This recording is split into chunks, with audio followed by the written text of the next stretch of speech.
Artinya di luar orang-orang yang haid, ya perempuan biasa atau laki-laki misalnya, ya yang dia sengaja misalnya pernah menunaikan pernah mengabaikan sholat ya dalam hidupnya atau pernah nggak puasa, maka di situ dia coba lihat berapa kali dia nggak menunaikannya selama hidupnya, dia coba cicil.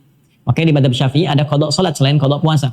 Ya qada sholat itu ada yang sifatnya karena lupa, ada yang sifatnya tertinggalkan. Ya qada lupa tuh itu udah jelas sepakat semua ulama. Artinya kalau Anda ketiduran atau lupa sholat, pada waktu ingatnya dia sholat. Ya, pernah ada kejadian saya di Tripoli itu, ada orang lupa, sedang puasa, saya ceramah di KBRI, ada buka bersama. Jadi orang ini lupa, belum sholat subuh. Itu udah mau maghrib saya ceramah. Jadi begitu dia pertanyaan, ya itu kadar Allah ya, digerakkan oleh Allah bertanya, Ustaz, saya ini lupa, gitu ya, belum sholat subuh, tuh saya bingung, masih ada nggak statusnya kalau udah lewat? Maka saya katakan kemudian, boleh silakan sekarang kerjakan. Jadi dalilnya apa? Saat orang lupa itu saat ingatnya dikerjakan.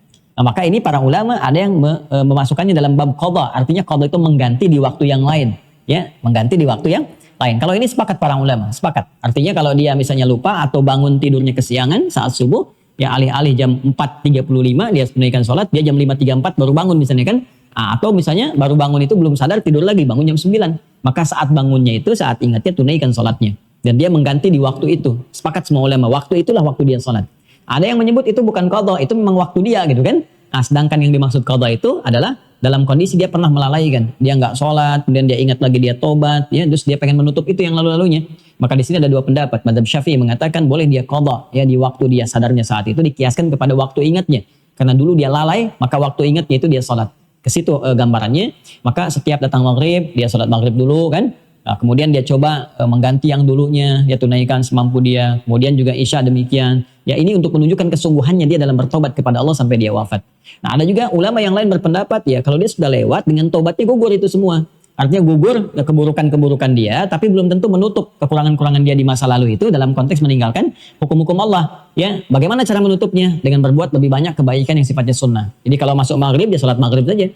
Nanti setelah maghrib, dia tingkatkan sholat sunnahnya. Malam tingkatkan tahajudnya, tingkatkan sedekahnya. Itu yang dia niatkan untuk menutup kekurangan-kekurangan di masa lalu.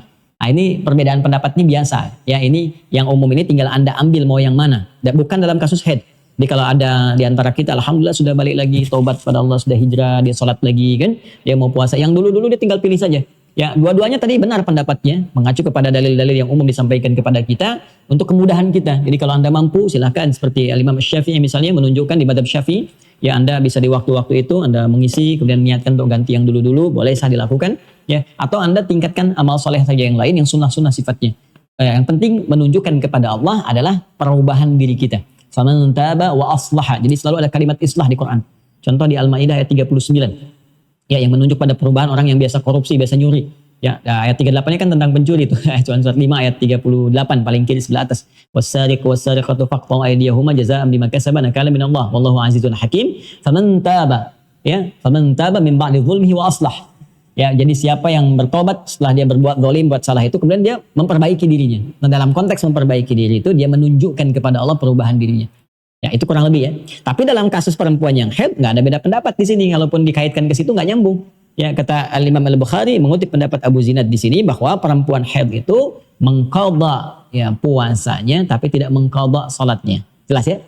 Ya, mengqadha puasanya tapi tidak mengqadha salatnya. Like and subscribe.